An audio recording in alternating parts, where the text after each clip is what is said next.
ಕೊಟ್ಟ ಮಾತಿನಂತೆ ನಡೆದುಕೊಂಡು ನಿಮ್ಮ ವೋಟಿಗೆ ಗೌರವ ತಂದುಕೊಟ್ಟವರು ನಾವು. ನಿಮ್ಮ ಖಾತೆಗಳಿಗೆ ನೇರವಾಗಿ ಹಣ ಜಮೆ ಮಾಡುತ್ತಿರುವವರು ನಾವು. ಇದನ್ನ ನಿಮ್ಮ ಹೃದಯಕ್ಕೆ ಕೇಳಿಕೊಂಡು ತೀರ್ಮಾನಿಸಿ ಎಂದು ಮುಖ್ಯಮಂತ್ರಿ ಸಿದ್ದರಾಮಯ್ಯ ಹೇಳಿದರು.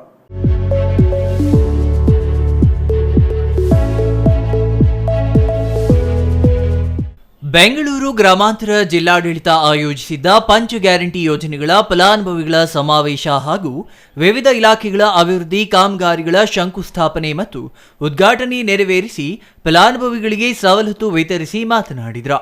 ಅನ್ನಭಾಗ್ಯ, ಕೃಷಿ ಭಾಗ್ಯ, ಕ್ಷೀರಧಾರೆ ಸೇರಿ 16 ಭಾಗ್ಯಗಳು 5 ಗ್ಯಾರಂಟಿಗಳನ್ನು ಜಾರಿ ಮಾಡಿ ಪ್ರತಿ ತಿಂಗಳು ನಾವು ಕೊಟ್ಟ ಮಾತಿನಂತೆ ನಿಮ್ಮ ಬ್ಯಾಂಕ್ ಖಾತೆಗೆ ಹಣ ಜಮೆ ಮಾಡುತ್ತಿದ್ದೇವೆ. ಉಚಿತ ಬಸ್, ಉಚಿತ ವಿದ್ಯುತ್ ಕೊಡುತ್ತಿರುವವರು ನಾವು. ತಿಂಗಳಿಗೆ 2,000 ಪ್ರತಿ ಮಹಿಳೆಯ ಖಾತೆಗೆ ಹಾಕುತ್ತಿರುವವರು ನಾವು. ನಾವು ಮಾಡಿದ ಕೆಲಸಕ್ಕೆ ಕೂಲಿ ಕೊಡಿ ಎಂದು ಕೈ ಮುಗಿದು ಕೇಳಿದ್ರ. ಆರೋಗ್ಯ, ಅಭಿವೃದ್ಧಿ, ರಸ್ತೆಗಳು ಮಾಡೋದು, ಕೆರೆ ಅಭಿವೃದ್ಧಿಗಳು ಮಾಡೋದು, ನೀರಾವರಿ ಮಾಡೋದು, ಗ್ರಾಮೀಣ ಅಭಿವೃದ್ಧಿ ಮಾಡೋದು, ಫಾರೆಸ್ಟ್ ರೋಡ್ ಮಾಡೋದು ಎಲ್ಲ ಕರ್ನಾಟಕ ಸರ್ಕಾರ, ರಾಜ್ಯ ಸರ್ಕಾರಗಳಿಗೆ ಜವಾಬ್ದಾರಿ. ಇಷ್ಟಾದ್ರೂ ಕೂಡ ದುಡ್ಡು ಅವರೇ ಜಾಸ್ತಿ ಇಟ್ಟಿರ್ತಾರಲ್ಲ, ಇಷ್ಟು ನಮಗೆ ಅನ್ಯಾಯ ಆಗ್ತಾ ಇದೆ ಸರಿಪಡಿಸ್ಲಿ ಅಂತಂದ್ರೆ ಈ ದೇವೇಗೌಡ, ಯಡಿಯೂರಪ್ಪ, ಕುಮಾರಸ್ವಾಮಿ, ಅಶೋಕ ಇವರೆಲ್ಲ ನಮ್ಮ ಮೇಲೆ ಏನು ಎಗರಿ ಬಿಡ್ತಾರೆ. ನೀವು ಅವ್ರ ಪಾಠ ಕಲಿಸ್ಬೇಕು ಬೇಡ. ನಮ್ಗೆ ಅನ್ಯಾಯ ಆಗ್ತಾ ಇದೆ, ಸುಮ್ಮನೆ ಕೂತ್ಕೊಳ್ಳಕ್ಕಾಗತ್ತಾ? ಕೇಂದ್ರ ಸರ್ಕಾರ ಅನ್ಯಾಯ ಮಾಡ್ತಾ ಇದ್ರು ಕೂಡ ಆ ಅನ್ಯಾಯನೇ ಸರಿ ಅಂತ ಹೇಳ್ತಾರಲ್ಲ, ಇದು ನಿಮ್ಗೆ ಮಾಡ್ತಕ್ಕಂಥ ದ್ರೋಹ ಅಲ್ವಾ? ಈ ದ್ರೋಹಕ್ಕೆ ತಕ್ಕ ಪಾಠವನ್ನು ಅವರಿಗೆ ಕಲಿಸ್ಬೇಕು. ಕಲಿಸ್ತೀವಿ ಅಲ್ವಾ? ಮುಂದಿನ ಚುನಾವಣೆಯಲ್ಲಿ ಈ ನಿಮಗೆ ದ್ರೋಹ ಮಾಡಿದ್ದಾರೆ ಕರ್ನಾಟಕದ ಕನ್ನಡಿಗರಿಗೆ. ಮೋದಿಯವರು ವಿದೇಶದಿಂದ ಕಪ್ಪು ಹಣ ತಂದು ಪ್ರತಿಯೊಬ್ಬ ಭಾರತೀಯರ ಖಾತೆಗೆ 15 ಲಕ್ಷ ಹಣ ಹಾಕ್ತೀನಿ ಅಂದ್ರ. ಮೋದಿಯವರು ಈ ಹಣ ಹಾಕಿದ್ರ, ವಿದೇಶದಿಂದ ಕಪ್ಪು ಹಣ ತಂದ್ರ ಎಂದು ನೆರೆದಿದ್ದ ಜನರನ್ನ ಪ್ರಶ್ನೆ ಮಾಡಿದ್ರ. ಅಚ್ಚೆ ದಿನ ಈಗ ಎಂದು ಡೈಲಾಗ್ ಹೊಡೆದದ್ದು ಮೋದಿಯವರ. ಆದರೆ ಪೆಟ್ರೋಲ್, ಡೀಸೆಲ್ ಬೆಲೆ, ಗ್ಯಾಸ್ ಬೆಲೆ, ರಸಗೊಬ್ಬರದ ಬೆಲೆ ಎಲ್ಲ ಏರಿಸಿ ಬಡವರು, ಮಧ್ಯಮ ವರ್ಗದವರು ಬದುಕುವುದೇ ದುಸ್ತರ ಮಾಡಿಬಿಟ್ಟರು. ಸಮಾಜದಲ್ಲಿರುವ ಅಸಮಾನತೆಯ ಮಹಾನ್ ಪೋಷಕರು ಬಿಜೆಪಿಯವರ. ಬಡವರು ಇನ್ನಷ್ಟು ಬಡವರಾಗುತ್ತಲೇ ಹೋಗಬೇಕು, ಮಧ್ಯಮ ವರ್ಗದವರು ಬಡತನಕ್ಕೆ ಜಾರಬೇಕು ಎನ್ನುವುದು ಬಿಜೆಪಿಯ ಅಜೆಂಡಾ. ಹೀಗಾಗಿ ಮಧ್ಯಮ ವರ್ಗದವರು ಬಡವರಿಗೆ ಕಾಂಗ್ರೆಸ್ ಸರ್ಕಾರ ಕೊಡುವ ಎಲ್ಲಾ ಕಾರ್ಯಕ್ರಮಗಳನ್ನ ವಿರೋಧಿಸುತ್ತಾರೆ, ಫಲಾನುಭವಿಗಳನ್ನ ಅವಮಾನಿಸುತ್ತಾರೆ ಎಂದು ಆಕ್ರೋಶ ವ್ಯಕ್ತಪಡಿಸಿದರು. ನಮ್ಮ ಸರ್ಕಾರ ಸಂವಿಧಾನದ ಆಶಯಗಳಂತೆ ಸರ್ವರ ಕಲ್ಯಾಣದ ಕಾರ್ಯಕ್ರಮ ರೂಪಿಸುತ್ತಿದೆ. ನಮ್ಮ ಸಂವಿಧಾನ ಹಿಂದುಳಿದವರು, ದಲಿತರು, ಅಲ್ಪಸಂಖ್ಯಾತರು, ಮಹಿಳೆಯರು, ಯುವ ಸಮೂಹ ಸೇರಿ ಸರ್ವರಿಗೂ ಅವಕಾಶ ಕೊಡುತ್ತದೆ. ಈ ಅವಕಾಶಗಳನ್ನ ನಾಶ ಮಾಡಬೇಕು ಎನ್ನುವ ಕಾರಣಕ್ಕೆ ಬಿಜೆಪಿ ನಮ್ಮ ಸಂವಿಧಾನವನ್ನ ಬದಲಾಯಿಸಿ ಅವರ ಮನುಸ್ಮೃತಿ ಪರವಾಗಿ ಮಾತನಾಡುತ್ತಿದೆ ಎಂದ್ರ. ಪಾಠ ಕಲಿಸಬೇಕಾದದ್ದು ನಮ್ಮ ಕರ್ತವ್ಯ ಅಲ್ಲ. ಕರ್ನಾಟಕದ ಜನರ ಪರವಾಗಿ ಮಾತನಾಡಬೇಕಲ್ಲ, ಧ್ವನಿ ಎತ್ತಬೇಕಲ್ಲ. 25 ಜನ ಎಂಪಿಗಳು ಹೋಗಿದ್ದಾರೆ. 25 ಜನ. ಯಾರು ಒಬ್ರು ಕರ್ನಾಟಕ ಅನ್ಯಾಯ ಆಗಿದೆ ಅಂತ ಬಾಯಿ ಬಿಟ್ಟಿದ್ದಾರ? 25 ಜನ. 25 ಜನ.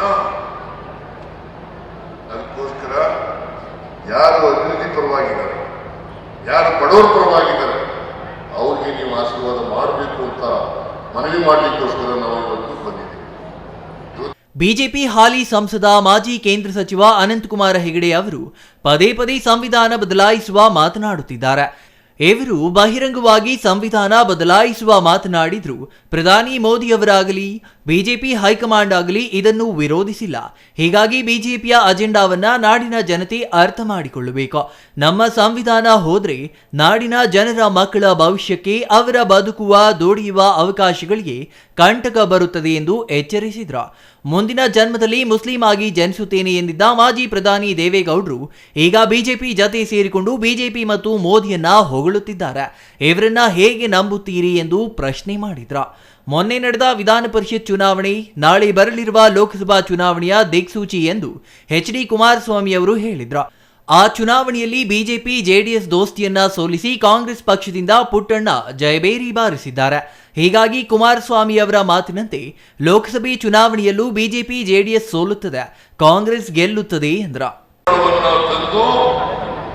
ಕಪ್ಪು ಹಣವನ್ನು ತಂದು ಪ್ರತಿ ಕುಟುಂಬಕ್ಕೆ 15 ಲಕ್ಷ ಕೊಡ್ತೀವಿ ಅಂತೇಳಿ ನಮ್ಮ ಅಕೌಂಟ್ಗೆ ಹಾಕ್ತೀವಿ ಅಂತ 10 ವರ್ಷ ಪ್ರಧಾನಮಂತ್ರಿ ರೈತರ ಆದಾಯವನ್ನು ದುಪ್ಪಟ್ಟು ಮಾಡ್ತೇನೆ.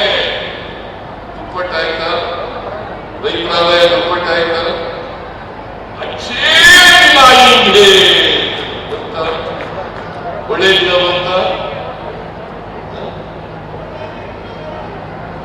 सबका साथ सबका विकास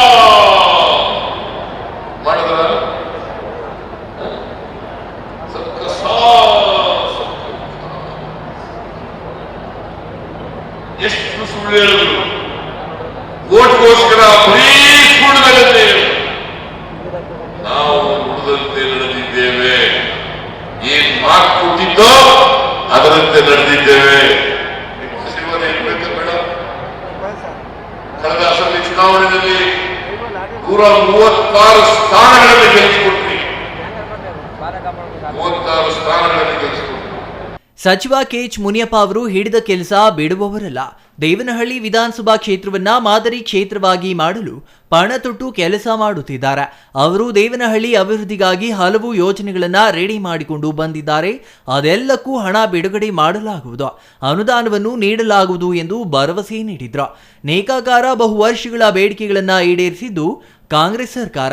ಹೀಗಾಗಿ ಯಾರು ನಿಮ್ಮ ಬದುಕಿನ ಪರವಾಗಿ ಇದ್ದಾರೋ ಅವರನ್ನ ಲೋಕಸಭಾ ಚುನಾವಣೆಯಲ್ಲಿ ಗೆಲ್ಲಿಸಿ ಎಂದು ಕರೆ ನೀಡಿದ್ರು.